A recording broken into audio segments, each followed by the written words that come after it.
Assalamualaikum warahmatullahi wabarakatuh. Selamat siang anak-anak. Selamat berjumpa lagi dengan saya. Sebelumnya kita telah mempelajari tentang hukum 1 Kirchhoff yang sudah saya sampaikan pada minggu kemarin. Nah, hukum Kirchhoff itu dibagi menjadi 2, hukum 1 sama hukum 2. Hukum 1 sudah kita pelajari, yang mana intinya pada satu rangkaian arus itu jumlah arus yang masuk pada satu percabangan sama dengan jumlah arus yang keluar dari titik percabangan. Nah, kemudian hukum 1 Kirchhoff itu kita aplikasikan ke arah hukum 2 Kirchhoff. Hukum 2 Kirchhoff itu menyatakan pada suatu rangkaian tertutup, jumlah GGL sama dengan jumlah aljabar dari hasil hambatan ditambah jumlah aljabar dari hasil hambatan dikalikan dengan kuat arus. Hukum 2 Kirchhoff dinyatakan dengan persamaan GGL itu dilambangkan dengan E, maka sigma E plus sigma IR sama dengan 0. Artinya berdasarkan gambar, kita lihat di gambar, pada rangkaian tersebut tegangan yang terjadi dari titik A ke B ditambah tegangan yang terjadi pada titik B ke C ditambah tegangan pada C ke D ditambah tegangan dari D ke A itu nilainya sama dengan 0. Artinya tidak ada energi yang hilang, semua energi itu semua terserap menjadi energi. Kemudian ada 2 aplikasi terhadap rangkaian berdasarkan hukum 2 Kirchhoff. Yang pertama adalah rangkaian tunggal atau 1 loop, yang kedua adalah rangkaian bercabang atau 2 loop. Yang kita pelajari yang pertama adalah rangkaian dengan 1 loop. Langkah-langkah yang harus kita tentukan, pertama kita menentukan perjanjian tanda dulu. GGL itu digambarkan dengan 2 garis. Garis yang pertama itu garis panjang, garis yang kedua adalah garis pendek. Garis panjang itu menyatakan muatan positif, garis pendek menyatakan muatan negatif. Kemudian yang kedua dengan arah loop.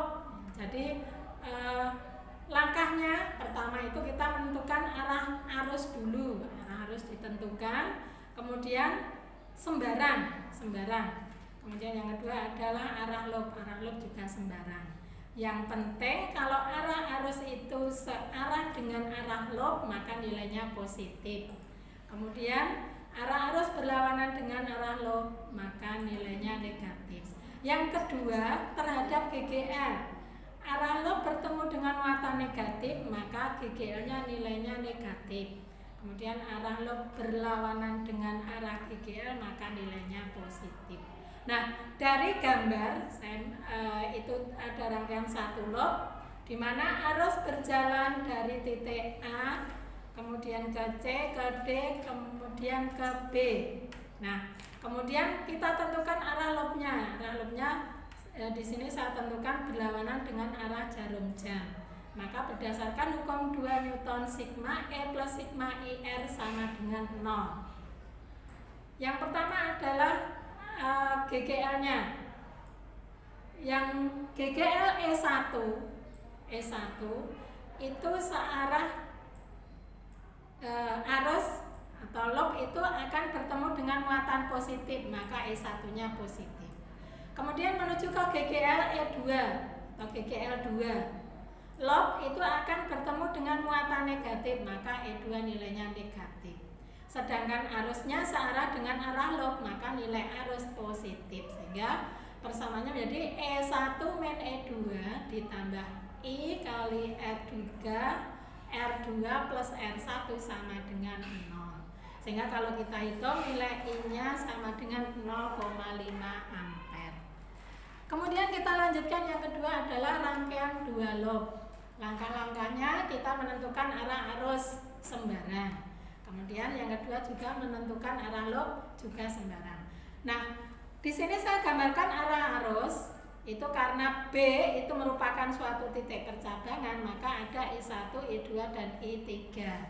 Nah, digambarkan I1 arah ke kanan, I2 arah ke kiri, I3 arah ke bawah. Sehingga kalau kita buat persamaan, I3 itu sama dengan I1 plus I2. Kemudian arah loopnya. arah lobnya untuk lob 1 itu searah dengan arah jarum jam, sedangkan lob 2 itu berlawanan dengan arah jarum jam. Nah, dari lob 1 karena searah jarum jam maka persamaannya bisa kita buat, kita mulai dari E2 dulu ya. E2 lob itu akan bertemu dengan garis panjang, maka E2 nilainya positif. E1 bertemu dengan garis pendek atau muatan negatif, maka E1 nilainya negatif. Kemudian I-nya, I3 searah dengan lob, I1 juga searah dengan lob, maka I3 dan I1 nanti nilainya positif, sehingga diperoleh persamaan min E1 plus E2 plus I1 kali R1 ditambah I3 kali R3 sama dengan 0. Kemudian lob 2 sama persamaannya sigma E plus sigma IR sama dengan 0. Arus itu berasal dari I2 menuju ke I3, kemudian kembali lagi ke titik B, sehingga kalau kita buat persamaan, kita tentukan nilai GGL-nya, arah lob itu menuju ke garis panjang pada GGL, maka akan bertemu dengan muatan positif, sehingga E3-nya nilainya, E2-nya nilainya positif. Kemudian menuju ke arah D, kembali lagi ke B. Nah, itu akan bertemu dengan GGL yang bermuatan negatif, maka nilai E3 itu negatif. Kemudian I-nya, lob itu searah dengan I1, maka searah dengan I2, maka I2 nilainya positif. Searah juga dengan I3, maka I3 nilainya juga positif, sehingga diperoleh persamaan E2 min E3 sama plus E2 min E3 plus I2 kali R2 plus I3 kali R3 sama dengan 0. Terus kemudian dari persamaan 1 dan 2 dapat kita gabungkan atau kita substitusi, sehingga nanti kita akan bisa menentukan nilai I1, I2, dan I3. Kemudian langkah berikutnya kita menentukan beda potensial. Beda potensial itu adalah tegangan yang terjadi pada ujung-ujung penghantar, misalnya dari titik B ke C. Nah, dari titik B ke C tegangannya V-nya berarti VBC.